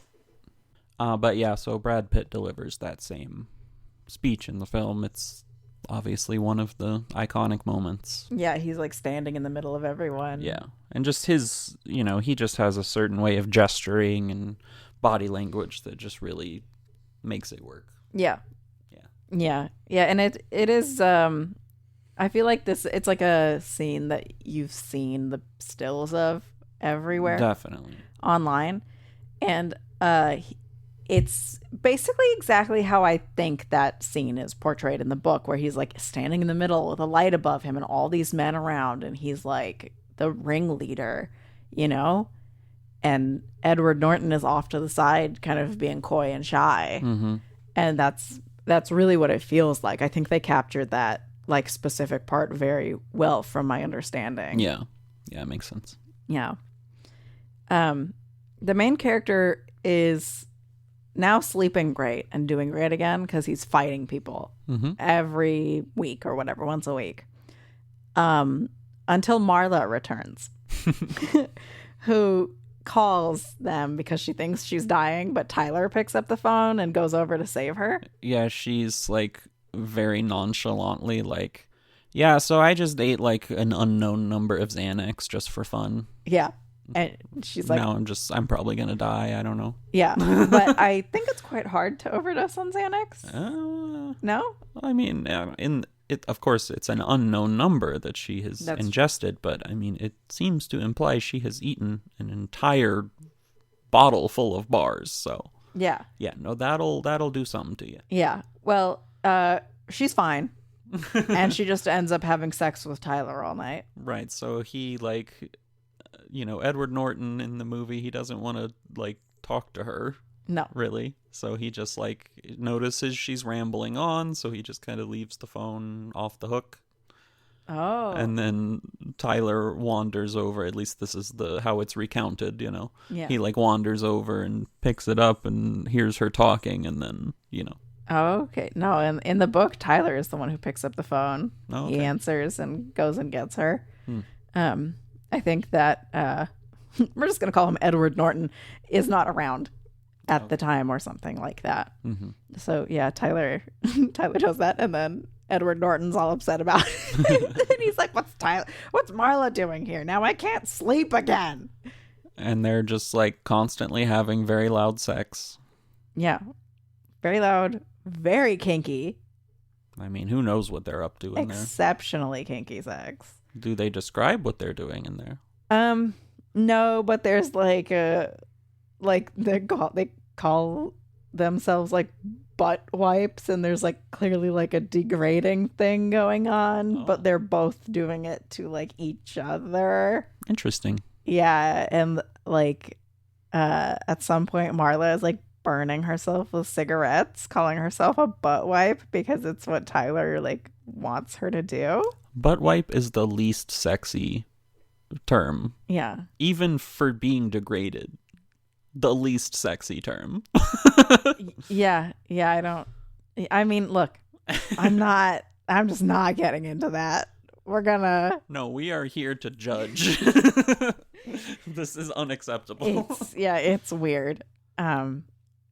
But anyway, so Marla's with them a lot now. Well, so the great line as Brad Pitt is recounting, their sexual exploits, at least after like the first 24 hours or whatever, to Edward Norton, he talks about how she says that, wow, I haven't been fucked like that since grade school. Oh my God. That's one of the great lines. Wow, that's not in the book. Oh my God. That's crazy. Okay, ick. All right. We're gonna move right along. There's some pretty good quotes in this section. So Marla's around and Tyler needs to wash his pants. Or no, I'm sorry. The main character needs to wash his pants, so they decide to make soap instead of buying it. Is that what it is? And they even send Marla out to go buy lye, LYE, the stuff you use to make soap, instead of just sending her to buy soap. They're like, get her out of the house, make her go buy some of this like flaked lye. I need to wash my pants. This is the catalyst for that? Yes. Well, that's insane. Yes. I don't know if that makes it better or worse. What? Tell me about the movie. Well, so like I said, he is talking about soap all the time. Yeah. From the get-go. Again, he advertises himself as a soap salesman. This is the first time we find out that Tyler knows how to make soap. So this makes more sense to me to like weave it in. Yeah. You know? And so he's constantly talking about how, although he's just a soap salesman, very innocent, that, most people don't know that the chemical properties of soap can be very easily turned into things like dynamite. Yeah, he does talk about that a lot. So he's, throughout all this, up before they're making soap, has already described this process, Okay, yeah, we get like different bomb talk. And then after the soap thing is done, then we get like, this is how you turn soap into a bomb. Okay. I like them being tied together. Yeah, I think that makes more sense. Yeah. Because it genuinely is like, and well, maybe that's the point, is that it's so ridiculously absurd to go home and instead, he gets sent home from work. Uh-huh. Because he's bloody. Right. And instead of stopping to buy soap on the way, he decides to make it. You know, I guess that is kind of how they go about it in the movie, too, when they actually decide to make it, but it's just, it doesn't come across as that strange because they've talked about it so much. Yeah. But that does make me wonder, like, maybe Palahniuk wanted it to be, like, that absolutely ridiculous. Because this becomes a soap empire. Right. And there it starts because he doesn't buy some fucking soap. Well, now, so here's the question. You're saying that they just send Marla to go buy lye? Yes. So this is a very big difference in the movie that I was not aware of. Oh? And maybe it's just like this comes later or something, I don't know. But they don't buy the lye. They have it already? No, they go steal it. Oh. This is not in the book at all. No, they steal other stuff, but not lye. So they go to a liposuction clinic. And they dig through the trash cans in like the secured area out back. Yeah. And dig out the bags of fat to extract the lye from. Oh, well, they have that too, but I thought that was they were combining and boiling that with the lye. I think you have to combine them. Is that what it is? I think that's what it is. They describe the process as you do something chemically to the fat, and that's where you get the lye from. Oh, no, they need both in the book. Oh, because they interesting. have the fat. Maybe I misunderstood it, or maybe it's just described differently. I don't know. Yeah. Who knows? But yeah, later on they do go to a medical waste facility to get fat. Okay. But and maybe they're just trying to get Marla out also. I don't know. She's like not involved with this at all in the movie. Yeah, no, she kind of leaves and comes back and then she's just like, what the fuck are you doing? That's interesting. But yeah, that is differently. I don't know. I'm no chemist, so I don't know. I know. We'll ask my father about it later. Does the main character just start like writing haiku? He does at one point, yeah. Okay, this is the point where he's like coming up with haiku, and like Marla will be talking to him, and he's just ignoring her writing haiku in his head. Yeah. No, it gives like one funny example. I didn't write it down. I don't remember what it is, Yeah. but yeah. Yeah. This is also where we begin to realize that Tyler and Marla are never in the room together. Yeah, it makes a specific point of that in the film where he comments on it to a degree, but not in like a suspicious way that he's starting to figure anything out. It makes a clear point of like him standing in the kitchen, and then like one of them will come in and talk to him and then leave, and then the other one will come in and talk to him and then leave, you know. Yeah, it's a bit like that. I think also as the story gets further more and more, it's like Marla walks in and Tyler just disappears. It's so like, strange. I wonder why. That can't be right. Yeah. This is where they get the chemical burn, where Tyler kisses Edward Norton's hand, pours lye on it, which causes a chemical burn. And he kind of makes him sit there and hold it, you know. Yeah. It's like I don't even know what it's trying to accomplish, some sort of training, mental fortitude or something. It's like an enlightenment thing. Yeah. Pain This is enlightenment through pain. Yeah, this is their attempt to like reach rock bottom. Ah, okay. So, because I was almost interpreting that as like well, I'm going to touch on this later on, that there's like a weird religious aspect to it. Yeah. But this is like the self-flagellation kind of, you know. That's how I was looking at it. Yeah. Anyway. Well, so they've mentioned Hindu cows, and this is also where they mention the Blarney stone. Oh, right. Which is a stone that you're supposed to kiss like upside down in Ireland for the gift of gab or eloquence. Mm-hmm. And he thinks about peeing on it. Anyway, would you kiss the Blarney stone? Maybe. I don't know. I think I'd have to be in the moment. I don't think I would kiss it. Not if people are going around peeing on it. Yeah, I don't think I would do it. Would I believe that it would do anything? No. No. I think it's under some pretty good lock and key now. Is it? So I don't think that you're going to be able to pee on it easily. That's too bad. Do they talk about being a banquet waiter and like hepatitis? Oh, that rings a bell, but I don't remember. Okay, it's not like a big thing, but basically this is their like, what does Tyler call it? The job will stoke your class hatred. So they work as like a banquet waiter, and they like pee and masturbate and all this stuff into the food. Oh, yes, that does happen. It's so like, so this is during a sequence where like, yeah, things are starting to ramp up a little bit. And it's like, it's not directly addressing any of the like why they're doing this stuff. It's just a bunch of scenes of like Edward Norton standing in front of the camera, addressing it directly as a narrator, and then popping back and forth into conversation with Brad Pitt doing random things in the background throughout these various things that they're doing. And one of those scenes is him peeing into a, serving dish at an event. Yeah, so this, it seems like it would be a good montage point, because this is also where they learn about hepatitis, but they don't do anything with hepatitis. Yeah. They just want to get everyone sick, and I don't think ever find hepatitis. And they go on. This is now Marla discovers that the fat they're using in the soap is fat her own mother has liposuctioned out. Oh, wow. And she gets really, really upset, and they spend the night in the Impala because they think Marla's going to show up, and she's mad. And like, I mean, I would be pretty mad too, but it's kind of weird to be storing your mother's liposuctioned fat in their fridge anyway. Yeah, why did she just like have that? It's a whole thing about like collagen and lip filler and how it's, yeah. Anyway. It's very funny that Tyler Durden seems to revel in the fact that they're like, these women are going to pay to get liposuction and get all this fat removed, and then they're going and taking it and turning it into like high-end soap that they're selling back to them. Yeah. He really enjoys that. Yeah, that's a big thing. And this is where we discover that Bob has joined Fight Club. Mm-hmm. And very on the nose, the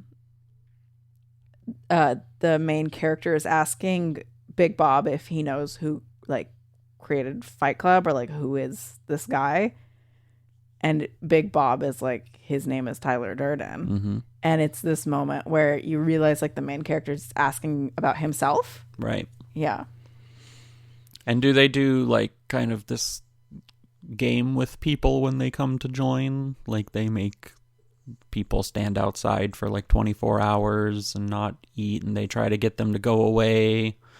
Yeah, so that's with the Project Mayhem, which does happen a little bit later. But so that's not Fight Club, that's Project Mayhem for them. Oh, okay. But that's true. Yeah. Yeah. So that's with like the arson meets on Monday, assault on Tuesday, mischief meets on Wednesday, misinformation meets on Thursday. And I love that they have this whole like it's like scheduled and like planned out. It's very organized. But yeah, Project Mayhem is like a soap factory. Yeah, it's just bizarre. But it's this thing of like, it's just the couple of them living in this derelict house, and then like in basically the blink of an eye from Edward Norton's perspective. Yeah. All of a sudden the house is just full of completely random people constantly doing all sorts of things. There's like a call center. There's like they have like maps and diagrams up on all the walls, and he's just like wandering around like, I have no idea what any of this is. Yeah. So the two things that Project Mayhem basically does is like cause mayhem by like beating people up, spray painting, doing whatever, or make soap to sell and garden and take care of the house in a way that will make them money by selling soap. Mm-hmm. It's so weird. And now I really want to start a soap company called Project Mayhem. Wow. These people are not named. And I will say it's notable there are not a lot of named characters. Yeah. They're just referred to as space monkeys. Yeah, okay. Do they have the scene where they get in the car and drive in traffic? Yes. Okay.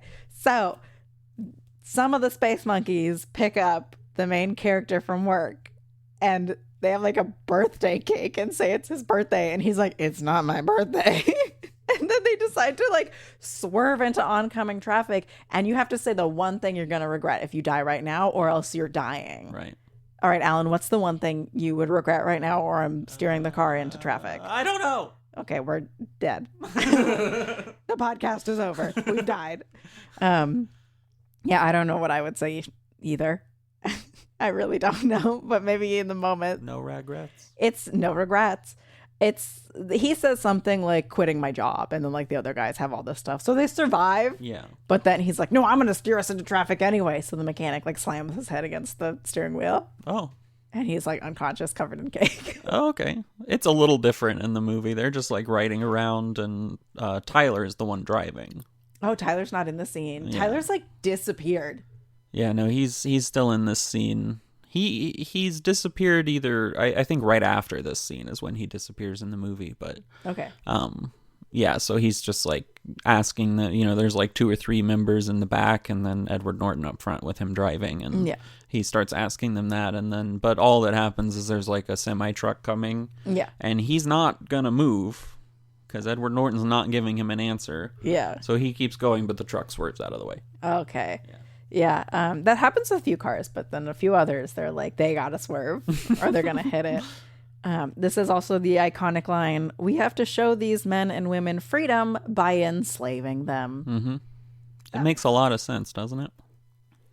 Yeah, it definitely makes a lot of sense. So I'm sold. Sold. So they get up to more hijinks, basically. I'm going to kind of breeze through that and say that we really get the big reveal now because Tyler Durden has been missing for a while. Yeah. And again, all this like craziness is happening. Edward Norton is now discovering all these plans, and again, there's like all these binders and things full of all these plans with random addresses and things on them that he doesn't know really what they are, and he's starting to worry. No one will give him a straight answer. They've all been told that you don't ask questions. That's one of the rules of Project Mayhem. You do not ask any questions, even if you are the one that planned it and made the rule. Yeah. And even Marla is like, I don't know, this is weird. I don't understand it. But she's still hanging out, and they actually She's basically gone at this point. Oh, is she? Yeah. I mean, she comes back. Yeah. So at this point, they're, like, peaceful, like, friendly, in fact. They're actually, like, have gotten over their weirdness. Oh, okay. Because in this, she's, like, coming to the house, obviously, just to visit, and he's still frustrated because he still doesn't understand, So he, like, in one scene screams at her outside the front of the house that Tyler's not here. Okay. Tyler's gone. Okay. And of course, from her perspective, that's a very different thing that he's communicating. But for him, it's just a matter of fact. Tyler has disappeared. Where is he? Yeah. So this is a really big reveal because the main character is flying from like state to state trying to all over the place. Yeah, trying to find Tyler because things are getting so out of hand. And all along the way, he's like, it's like he's always one step behind him. He's finding traces of him, or people will say that he was there. He's finding basically a fight club or some sort, or some offshoot of Project Mayhem or something going on every place he goes. Yeah, it's like a cult. Yeah, some of them are like, he'll ask people like, where did this come from? How did you find out about this? All this kind of stuff. And some of them will be like, I don't know, it just happened. And some of them will be like, well, Tyler did it. Yeah. Or like, we don't talk about Fight Club. Or like, he's just not getting straight answers until he goes to a bar and asks the bartender, have you seen Tyler Durden? And the bartender says, yeah, you were here last week. Mm-hmm. And this is kind of where pieces start to fall into a place, and he like reveals to Marla who he is. He shows her his ID. We realize we don't know what his name is. His name is not Tyler Durden. That's some weird made up name.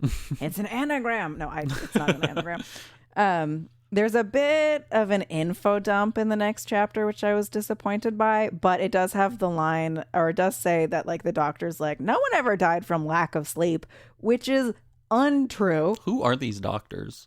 It's literally called fatal insomnia. You can find it so fast. Wikipedia has a whole page about it. But yeah, so he's like, I gotta stay awake, and I need you to keep me awake. But he's still calling himself enlightened, so he's still got a little something going on. But he's basically discovered that Tyler is him when he's asleep. So he's like sleepwalking and living Oh, yeah, okay. as an alternative, as, Brad Pitt.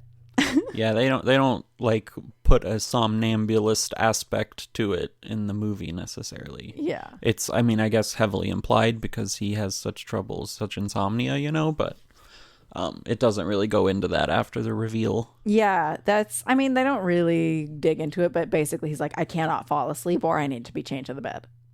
Yeah. And so he starts taking action to try to fix things.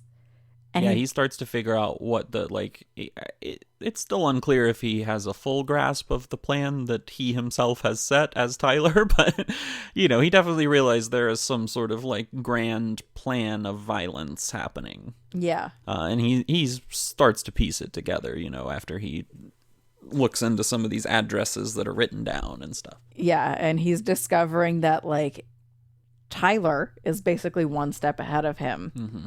And, like, when he tries to undo something, everyone else is like, well, Tyler said you would do that. Right. And it's just this whole thing of, like, he doesn't know what to do because he's just at, like, his wit's end. And, like, basically the only way for him to get rid of Tyler is to kill himself, he thinks. Yeah. And that's where we circle back to the beginning of the book where Tyler has set up this extravagant plan to blow up a building and break or destroy a museum nearby. And we see it's a really cool shift in the book where Tyler is holding the gun in his mouth and, like, talking to him. And very notably, actually, in the first chapter, he's talking with a gun in his mouth and he says something like, you can only make, like, vowel sounds. But then he's speaking in complete sentences to Tyler. So immediately you're like, that doesn't add up. Right. But that's very purposeful. But then, like, Marla shows up to be like, you don't have to kill yourself. And she's with, like, all the cancer support people. Okay. And suddenly he's holding the gun in his own mouth. Yeah. It's really, really cool. And I bet it's even cooler in the movie because it's like a visual thing. I feel like they maybe could have done that a little bit better. Really? Yeah, because it's not it never, I mean, I guess it does to an extent, but it doesn't really hammer home, like, a really cool visual, like, turnover that they could have done. Mm-hmm. Because, yeah, it just, like, snaps into him, like, realizing what's happening, I guess, or it's, like, now allowing the audience to catch up to that. Oh. And then, like, and then he does turn the gun on himself, but it's still just, like, he's trying to kill Tyler by doing that, Okay. Yeah, no, at this point, he's like, I have to die for Tyler to die. Right, which, I mean, that's still what he's doing in the movie. It's just, it's not quite the cool, like, I'm visualizing what you're describing, and that's not what happened. Oh, man. Like, imagine, like, panning, like, you see Tyler, and then you pan the camera behind Edward Norton, and suddenly Marla and everyone is standing there, and he has the gun in his own mouth. Yeah. Or, like, spinning the camera or something. Like, you could have done something so cool. It could have, but, like, it's still a good scene, but yeah, it could have been. Yeah. It could have been better. And she does not show up with the support group people. She, for some reason, shows up with the Project Mayhem people. No, she's like, it's either cancer or brain parasites. It's one of them. But yeah, she's like with all of them. And they're like, don't kill yourself. Well, I mean, for all I know, they maybe were the same people, because at this point, it's gotten so out of hand, it seems like every person that you meet is part of Project Mayhem. That's true. He's just, like, going around to random places, and everyone's just like, it's okay, sir. Yeah. I know what the plan is. So, yeah, that's another thing that tips him off, is that everyone keeps calling him sir when he's traveling, and he's like, what the heck? Why is everyone calling me sir? But he pulls the trigger. Also, the bombs don't go off. They don't work. Oh, really? Yeah. They were mixed incorrectly. Well, this is, I mean, and so we've been surprised about a couple of things. This is where I know that the book and movie deviate quite dramatically. Oh, okay. Yeah. I'll let you finish. Okay. Yeah, so yeah, the main character is like, you mixed it wrong, and then he, like, pulls the trigger. And then we have another time jump to the final chapter where he's talking about how he's in heaven and heaven is white on white, and how he has spoken to God and God has diplomas on his wall, and the angels give him medication, and there are still people like janitors and all this stuff cleaning up or working at this quote unquote heaven who refer to him as Mr. Durden and say they're going to change the world. And then the book ends. Wow. Yep. Interesting. Yeah. And how do you feel about this ending? I kind of thought he was just gonna die when he pulled the trigger, but I mean, but did he? well, no, he does not die. I can say that definitively Because there's a sequel. because there's a book too. Yeah. Okay. But yeah, I actually thought it was done really, really well, because you are like, oh, he's alive. And you're going back to that unreliable narrator, which you learned.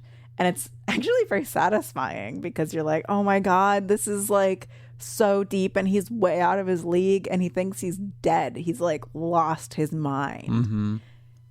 And he's getting care, but you know, like where does it end? Right. I really liked it, and it brought up a lot of questions of like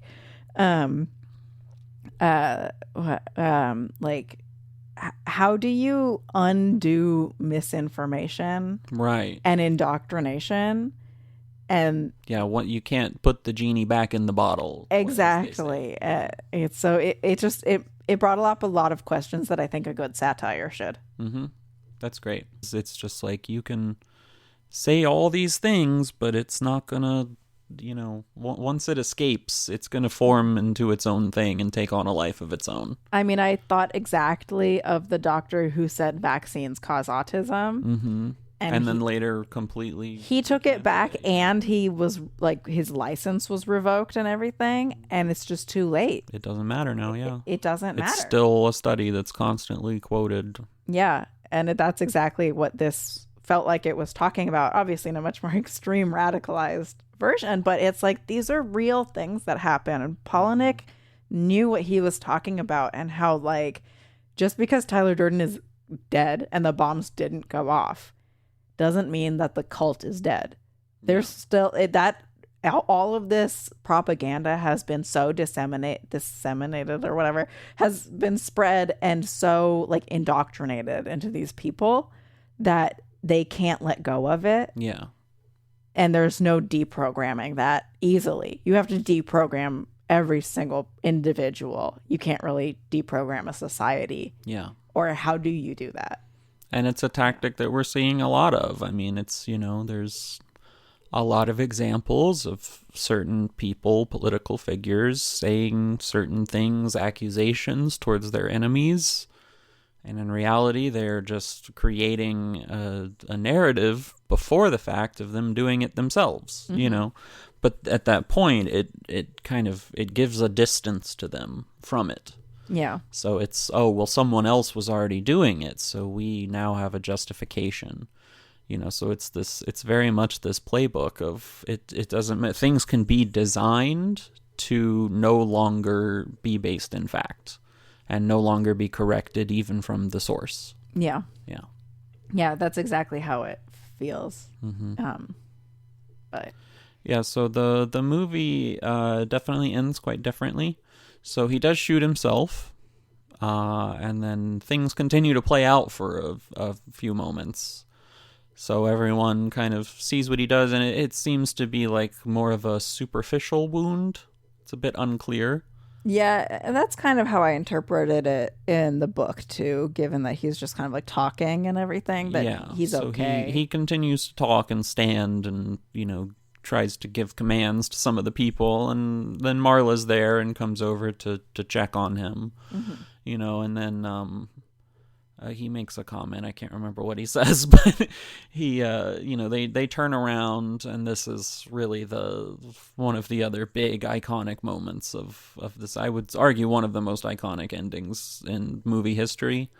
Of, you know, they're both standing hand in hand, looking out the window as all the buildings start to explode. Oh yeah. So there is that, you know, like the plan happens a little bit differently. It does, quote unquote, succeed to a degree. It seems like in the movie, Project Mayhem was much more targeted.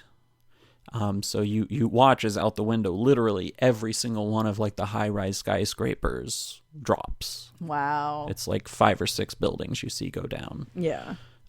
Whereas I think in the book it's meant to be displayed a little more haphazard and chaotically, and like, you know, Tyler had his plan, but then it, you know, bursts out into all these other things that people do on their own. Yeah, well, that's also the idea of like, you plant this seed of extremism and you can't control it. Yeah, It's exactly. like when you put mint in your backyard in the lawn, that's not a lawn anymore. That's all mint. Yeah. You're never getting rid of it.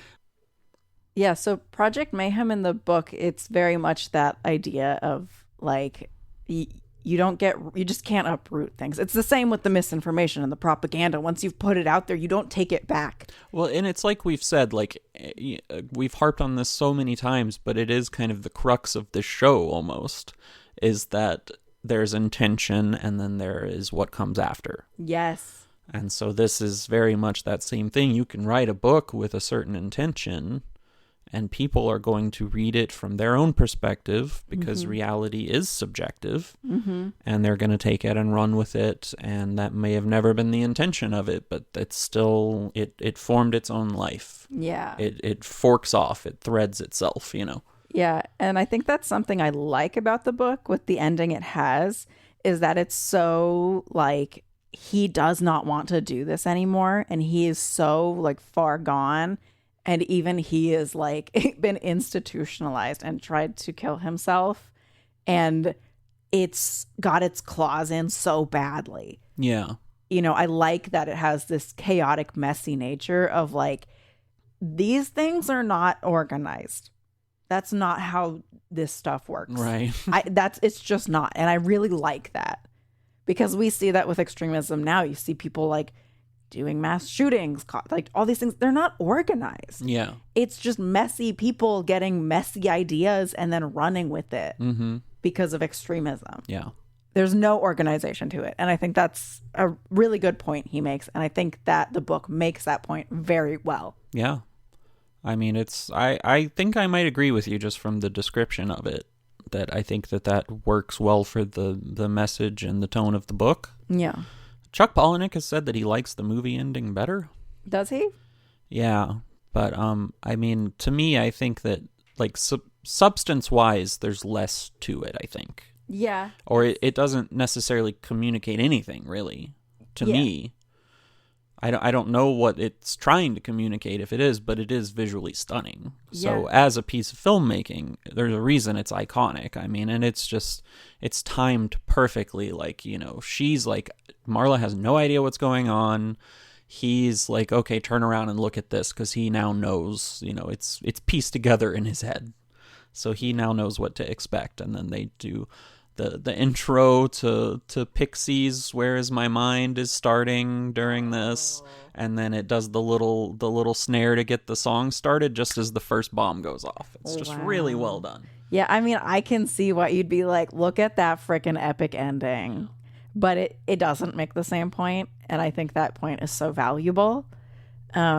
Maybe he like also wanted the bombs to go off in the end or something like that, to really show like, no, this is out of control. Yeah. But it was a difference between the bombs being in the building and outside of the building. Right. Yeah. Yeah. So I can see like all these feelings he's probably having, but in the end, I think the book has the right decision for the points he's making. You know, now that we're kind of at the end, like this is actually making me think in real time about something here, that the only thing I get out of that ending is that he's kind of just letting it happen. Okay. You know, and it's like a moment of peace, like him looking out with Marla. It's not really explaining anything about what the future holds or what it all means, but it's kind of him like letting go. Okay. To an extent, and really, to me, like that's what this whole story is about. Yeah. Is you know, I like, if I summarized the most important theme in one word, it's control. Yes. right? So like at the beginning, we have this man who is, I mean, in some ways well put together. He's very proud of his apartment and his things, and he has all these IKEA pieces that he wanted, and he had like one more thing that he wanted to get, and then everything was perfect and everything's in its right place, you know. And then it's really all an illusion. Yeah. And that's what Tyler comes to teach him, right? But Tyler's in a very almost destructive way. But Tyler's also almost the same in a weird way. Like, he wants control over his life, so he has this IKEA furniture and this and that, and they're all in their place. And then the control becomes, I'm going to fight people, and we're going to fight, and that's how I'm going to get control back. Yeah. Is I'm going to be violent. So it's like still a control thing. Yeah. Well, because we all need control. But that's the point, I think, is that in our day-to-day lives, the control that we most often feel like we have is an illusion. Yeah. You know, it can all go away at any moment. Yeah. Right. Yeah. Whether it's a house burning down, someone dying, you know, whatever it may be. Yeah. There's always something out of your control. So yes, you're right. It's a innate human need to have some amount of control over something. It makes you feel safe. Right. Of course it does. And so, yeah, you're right that he is just introducing a different form of control. Yeah. One that you could argue in some ways is more real, you know, and that you actually have control over it, not just the perception of that. Yeah. And then it ends, which I like, is him realizing he has no control. And just letting go. Letting it go, which, if you talk to any therapist, you have to accept there is uncertainty and that, you know, maybe something bad will happen. Yeah. It's interesting because it is that idea of like taking back power, but you have to more so like let go. And that isn't to say give up. Mm-hmm. You know, I don't think that's the point. No, I don't think so either. I think this is a cautionary tale about what happens if you don't think about that in the right way beforehand. Yeah. Because once you lose, like once that facade drops, it's really easy to go down like a destructive and, you know, like this whole nihilism and like anarchy and all this stuff because it's a lashing out against what you expected. Yeah. But if you understand that ahead of time and just don't put all of your eggs in that basket, then maybe there's a healthier way to cope with it. Yeah, absolutely. That also kind of makes me think about accountability and the idea that there is this main character and Tyler Durden. And in a way, it sort of felt like people when they say, oh, I wasn't myself. Mm-hmm. And it's like, but that was you. Mm-hmm. You did do it. Right. You know? And it was really interesting because I did feel like at the end, he is feeling this sense of accountability, even though he was like kind of not in control of himself. But it's one of those multifaceted things in that like his doctor let him down and then the support groups didn't work. And then he went down this toxic, terrible hole because of all these things. Mm-hmm. But he never owns up to being like, I was part of this. Because he also was part of starting Fight Club by punching Tyler in the face, even if Tyler is a different person. Yeah. And by not calling Tyler out earlier. Mm-hmm. But he never is accountable for his actions. And I think that's very interesting. Yeah, that's true. Yeah. And then I also was like, they keep talking about hitting rock bottom. Mm-hmm. But like, I've heard people, especially with addiction and depressive disorders, including myself, there is no bottom. Right. It's where do you turn around or where do you die? Yes, exactly. The bottom is where you no longer have any ability to do anything about it. The bottom is you are dead or you are taking steps to do something and not hit that again. Mm-hmm. So it was so interesting that like they spend so much of the book being like, we need to hit rock bottom to become enlightened. But it's almost like they're just getting deeper and darker and deeper and darker. And again, with that letting go theme of the end, which I really like, it's maybe that idea of, oh, there is no bottom. You don't hit bottom to become enlightened. You have to relinquish some control, accept some unpredictability in the world, even in a utopian world. You don't know which way a bird is going to fly. You don't have control over that. The enlightenment comes along the way through the ups and downs, not through one catalyst. And getting to the bottom and feeling your worst is not what's going to make you be enlightened. It's going to make you feel bad. Yeah. So don't do that. Do things that make you feel good. And I mean, that's somewhat implicit right in the story, because it's, like even the doctor saying, like, go see real pain, right? Like he's telling him to do that. Yeah. But it's not the right answer. It's not. It's really not. And it's also, I mean, again, as someone who has a major depressive disorder, I really understand where he is at the beginning of the story and how people will say, well, go see real suffering. And you're like, there are people, I heard someone with OCD speaking with someone who has OCD and cancer, and they were talking about how having OCD is not worse, but there are times where you'll be like, I would rather have cancer because there is medication and people take you seriously and there are like treatment options. And for OCD, people are like, what's wrong with you? Right. Why can't you just be blank? Right, because it's all a matter of perspective, really. There's no direct comparison between these things. No, there's not. Yeah. It's just, and it is that same thing of like the form of what they're describing. This isn't someone who's going through some sort of terrible illness or something. This is someone on the outside who is like trying to get some of that emotional comfort from those people. But he's, like, if anything, the problem is that he has no problem, you know? Yeah. And that is the problem, like how Tyler, I don't know if he says this in the book, but he gives a speech at one of the Fight Club meetings about how, like, we have nothing. We are the middle children of history is how he puts it. Okay. We don't have a great war. We don't have a great depression. And then he's like, our great depression is our life. Yeah. Yeah. So it's like in the absence of a great struggle comes a different struggle.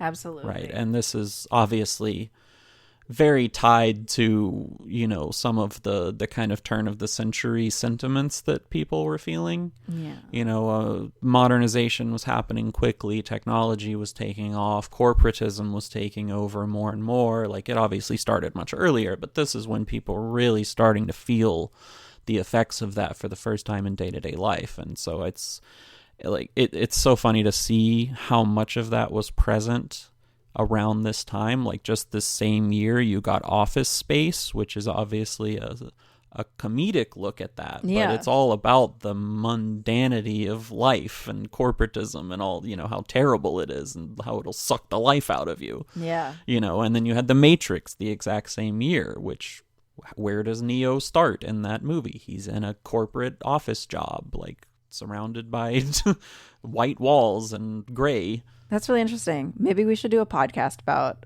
these movies from that period. Maybe, because it was such it's an often talked about point too, that just that time period in American, especially culture, but worldwide also. Just it was people starting to come to terms with that, and now we've gotten so deep into it. It's obviously still talked about, but it's just such a like, well, that's just life, Yeah. But it is because we went down that road so long ago. But that's, it's very much this bucking against, I would say that another movie that shares a lot of commonalities with this, especially in terms of how we've talked about it's very misunderstood, misrepresented, this Fight Club has become something of like an incel movie in a lot of ways. Yeah. Yeah, it's like, oh, this is the goal. Right. This is the way to be. This is masculinity. Right, because it does deal with that feeling lost as a man and that issue of identity and what does it mean and what's the point and, all these things, because it does feel like we're living in a pointless existence sometimes because we're spending so much of our time working for other people, generating, productivity for things that we don't even get to see, it's no surprise that this is a major point that's shared between people. Mm-hmm. But, you know, again, it's one of those things where it's people don't see the full picture. Yeah. You know? Yeah, absolutely. So that's why there's this misinterpretation, I think, where all of those feelings are completely valid. You know, like we've talked about, like there is an issue with male loneliness and people not being in touch with their emotions and stuff. But again, a lot of it is self-fulfilling. Yeah, you know? It's that cycle of like, now we have these tools, but you're still closed off. You're not using these tools. You're maybe also surrounded by some conservative, old-fashioned ideology and people who think that. I will say, this is a lot of maybe seemingly depressing discussion. There is a lot of peace in accepting that you are not in control of everything, and that's okay. Right. And to be on this ride is often wonderful, and we are going to experience a wide breadth of things, and that is good, and that is, you know, gonna hurt sometimes, but it's gonna also be what makes things amazing sometimes. Yeah. Because that's like when something good happens, things have aligned to be great. And that's also not to say don't put in the work, don't do things, because it does matter. Yeah. You do have, you know, control over a lot of things. Yeah. You do have the ability to pick up a book and start reading it, and then decide you don't like it and pick up another book and start reading it and love that and read it 2 times in a row. I mean, if nothing else, you have control over what you put into things, right? And how much stock you put into things and what you decide to focus on and where you put your emotional investments and things like that, you know? So. Yeah, absolutely. So find what's like important to you and invest in that. And some of those things are going to be battles, and you're going to be fighting for better things, you know, bettering the world or whatever. And those are good things to fight for. And those are things you can still make an impact in, especially like, you know, one person, it's hard to make an impact. But as you see in Fight Club, in the real world, one person spreading an ideology can really take off. Yeah. And it's dangerous. It is dangerous, but it's also powerful. And like, you could plant a seed of hope in your community. You could plant, you know, seeds of love, education, community, and like create something beautiful out of that. You know, it goes both ways. Yeah. So just like, don't let the people who are planting the bad seeds stop you from planting the good ones. Right. Because it's a split thing. There's certain things that are in your control and certain things that aren't. And it's so important to be able to parse those out and know how to deal with each one of them and be mad at the right people for the right reasons. Yes. I mean, that's part of the problem, is that people, they come to this and they look at that part where they're not in control. And like you said, a lot of times these people that are feeling this isolation and frustration and like some very, again, clear, valid feelings against the way the world works currently, and they look at that and for some reason they say, you know what we should do? We should go back to this way of thinking that led us to this. Yeah. And just start from the beginning there, but then do the same thing again. Yeah. And it's very frustrating to see that. It is. You know, it really, really is. Because there is just such a better way. And I mean, I kind of wrote it down as there were like 3 options that this story, at least the movie to me, presented as like kind of when you come to this crossroads. Okay. And one of them is just to be emotionally vulnerable. And like, that's what we see at the beginning. And it worked for him. Yeah. You know, he was able to cry, and there were these very emotional, I mean, it's somewhat funny, like, especially with someone like Bob, who's just constantly crying, you know? Yeah. But like, Bob is free, man. Yeah. That dude is totally free. It is, you know? Yeah. Like, yeah, he's got his struggles. He's got this cancer that he has no control over. Yeah. But he has community. He has support. Yeah. You know, and so that's, you know, our main character is coming into this, and it's a very healthy, won't necessarily always be the answer, but it's a very healthy way to start getting that bonding, you know. And then there is the self-liberation that they start to get into with Fight Club. And then there's ultimately like complete revolution, right? Which is chaotic and scattershot and not, at least this version of it is. Yeah. So it's like which way, maybe it's some degree of all three of these to an extent, but it's like, yeah, what is the answer, and is one of those even the answer? Yeah, there's also pretty interesting discussions about like if you are, especially in a group that's oppressed, but if you are accepting of yourself and expressing your emotions and doing things you love, that's an act of revolution in a world where people don't want you to do that. So there is also an element of like all of that is revolution in a way that's too. True. I agree. And it makes a big difference for you and for others. Yeah, definitely agree. I have a bombshell to drop on you, but I want to make sure you're ready for it and you've wrapped up what your points are. And if there's anything else you want to talk about, because there's no coming back from this. Like this is the end of the episode? It might be. I'm so scared now. I mean, I have other things I want to talk about. Yeah, let's talk about it. Okay. It just scared me, man. No, I got a bombshell for you. Okay, well, so my one of my last questions here is did this book invent the term snowflake that we see used so much now? Palahniuk believes he did. He did. He says that. I think it's really the first recorded place anyone has said used snowflake. It seems he did not hear it anywhere else. Oftentimes terms like that are invented in multiple places at multiple times by multiple people. Yeah. But he's certainly the one who seemed to revolutionize it, introduce it into the zeitgeist and popularize it. It's just more testament to how this has lived on in sometimes unfortunate ways. Yes. Being misattributed. Yeah. But. Yeah. I love that Palahniuk really claims it too. He's like, I started stuff. Oh yeah. He said, I coined it and I stand by it. Yeah, that's exactly it. Yeah. And I love that for him. So the last piece that I just as a fun fact, we have to do those at the end. So upon reading the Wikipedia article for this book, I'm not sure how pervasive this actually was in terms of, if it was just kind of latching onto just a couple examples, or if this actually was like a big thing. Okay. I didn't look that deeply into it. I just thought this was too funny not to talk about. All right. So according to this article, Fight Club had a significant impact on evangelical Christianity.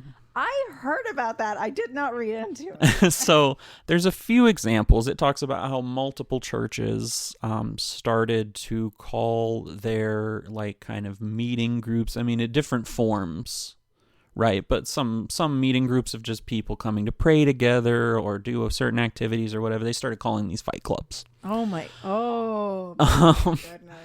And one of them, so there was one book that was written by Jonathan K. Dodson called Gospel-Centered Discipleship. Okay. And there's a whole chapter about Fight Club in it. And so he's talking about how they have a stated purpose of he's like, this is why I started using the term Fight Club to describe these meetings, because they are meeting regularly to beat up the flesh and believe in the gospel of grace.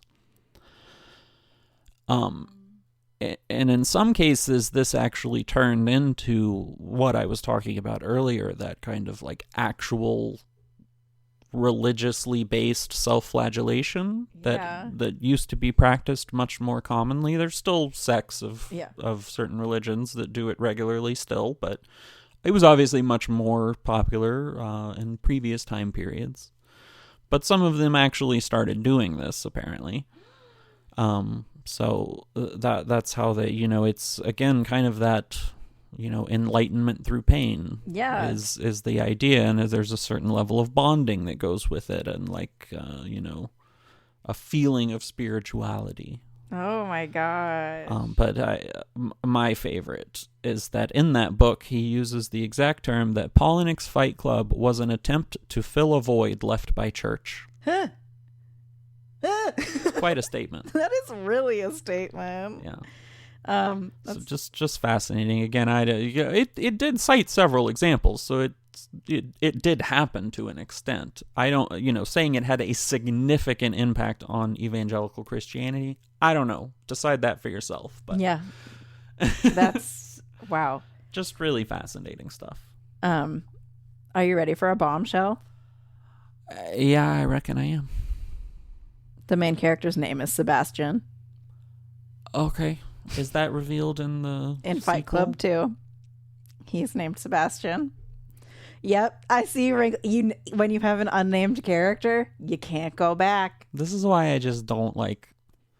It's not that I don't like sequels. Sometimes they work fine. Yeah. But they exist in a separate space. Yeah. Than the original work to me. Yeah, unless it was really planned from the beginning. It was planned. And this one was not.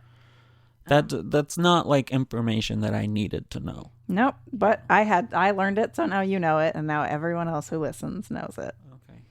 Great. So thank you for that. You're welcome. I mean, not really, but I told you I had a bombshell for you.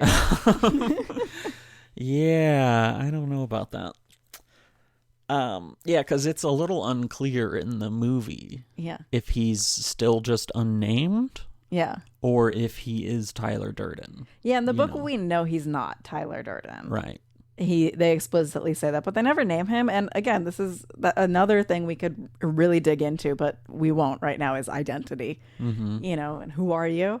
Right. And naming him is that was the whole point of the book.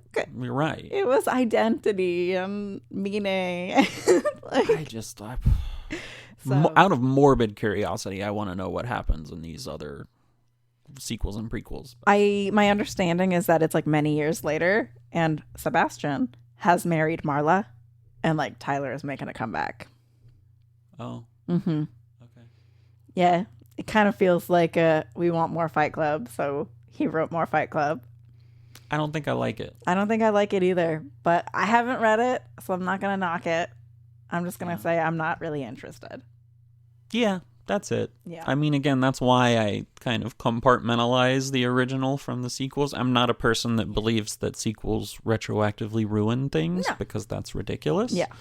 You just let it exist in a vacuum. Yeah, and I'm pretty sure the sequel was written way later, 2016 or something. Oh, that long? I do not remember. Well, either way, it was for certain at least 10 years later. So. Yeah. Wow. So What do we think, Alan? Is the book better than the movie? I don't know that there's a strong answer one way or the other, but I am leaning towards feeling like the book maybe gets things across a bit better. I think the studio got a little stuck on maybe we want to pitch this as high concept and we want this movie to appeal to people, as opposed to we want this movie to make a point. Yeah. And Palahniuk was like, I want this book to make a point. And again, just because it's so easy to misinterpret. Yeah. It's complicated. I actually did want to give one quote on that note from David Fincher himself about this. So he has said in the years since, as we've talked about, this has unfortunately become kind of an incel icon movie. I mean, right up there in step with Patrick Bateman and American Psycho. Okay. Kind of where that's not the point of the book. The movie makes it a little harder to parse out, and then people just misunderstanding and running with it. But anyway, so in the wake of all of this, he says that the fact that it's been misinterpreted by people whose points of view I couldn't really imagine is very alarming. He thinks that the movie was quite funny and thinks that it was fairly obvious that the novel and the film were a critique of the Nietzschean Übermensch. Okay. Which, again, very blatantly targeting that misunderstanding of masculinity and what makes someone a man. Yeah. Where it's just not the right path to go down, but it's what we're constantly told. And he says it's, to him, a cautionary tale about what to do with the anger engendered by your disfranchisement. Yeah, absolutely. It's a perfect encapsulation of what this is meant to be. Yeah, I think so. I think that's a really, really good quote. Yeah, and so it's also nice to hear that too, because it's easy to read a book and know that Chuck Palahniuk meant a certain intention, But I've seen many times where even a filmmaker will come and take a source material and completely misunderstand the purpose of it. And so it's just, I mean, it's clear from watching it, but it's even clearer hearing something like that David Fincher got it. Yeah. He understood what this was. Yeah. Maybe they should work on movies together more. Yeah, maybe so. Yeah. Good mix. Yeah. I also always love to give, especially when it's interesting, the thoughts of Roger Ebert. Okay. Yeah. He gave it what I would call a somewhat, I have to say, I don't find this movie to be a masterpiece like many people. I think it's very good. Okay. But it's not a masterpiece. But he gave it a 2 out of 4. Wow. Which is not surprising. This is not his kind of movie. All right. I guess it's 2 out of 4, not 2 out of 5. Right. Also. Yes. Yeah. So, but it's, still a little ungenerous. Yeah. But he summed it up as a thrill ride masquerading as philosophy.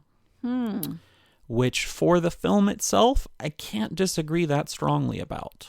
Yeah, because it does sound like the book kind of like gets into that nitty gritty, and the ending really shows you that stuff. And, the movie maybe like skirts the line, but doesn't like dive into it as deeply as it could because of, again, commercial viability. Right. It's also just, it's not that deep at the end of the day. Yeah. It's an important thing to think about. Yeah. It's an important conversation, but it's also like nowadays it's just been talked about so much. And again, with that association with certain lines of thinking, it's hard for this not to just have any conversation about this just be like a "we live in a society" meme. Yeah.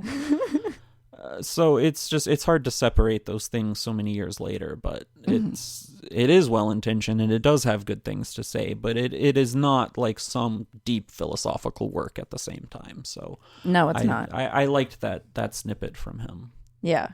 Yeah. It just brings up topics that are already topics. It's just reminding you of things that you should honestly know about. Right. Well, I think that about sums up our thoughts. But before we sign off, Alan, it is time for a game.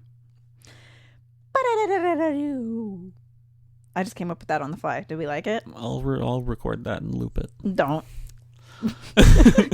Are you ready for your tagline quiz? Yeah. A romantic comedy with zombies. Zombieland? Close. Pre-Zombieland. Pre-Zombieland. It's probably this one walked so Zombieland could also walk. I'd say they're like on par. I think it's before Zombieland. Yeah, it is. It definitely is. Do you want... Shaun of the Dead? Yep. Okay. 2004 comedy horror with Simon Pegg, Nick Frost, and Kate Ash. I don't know that I'd call it a romantic comedy. A man's uneventful life is disrupted by the zombie apocalypse. That's the synopsis for you. That's a high concept. Yeah. That's high concept. That's true. Yeah. Yeah, I think that's part of the joke is that it's not a romantic comedy at all. There is romance, and it is a comedy. Yeah. And there are definitely zombies. I mean, there you go. What else could you want? Nick Frost and Simon Pegg. Nick Frost and Simon Pegg. It's about their romance. They might. Yeah, maybe. Anyway, that's all for now. Thank you for listening to In Contrast. I'm Nisha. And I'm Alan. Don't forget to comment, rate, and subscribe. It really helps us out, genuinely.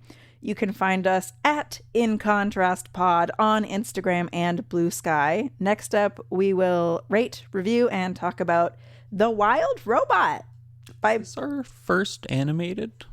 Peter Brown. I'm not sure. I think it might be. I think so. That'll be fun. But yeah, we wanted to do something we wanted to try like a kid's book or something like that. So we're going to do The Wild Robot by Peter Brown. It was adapted in 2024. Mm-hmm. And Alan cried while watching the movie. I absolutely sure did. He's going to cry again. So we will see you next time where we will ask the important question, is the book really better than the movie? Till next time.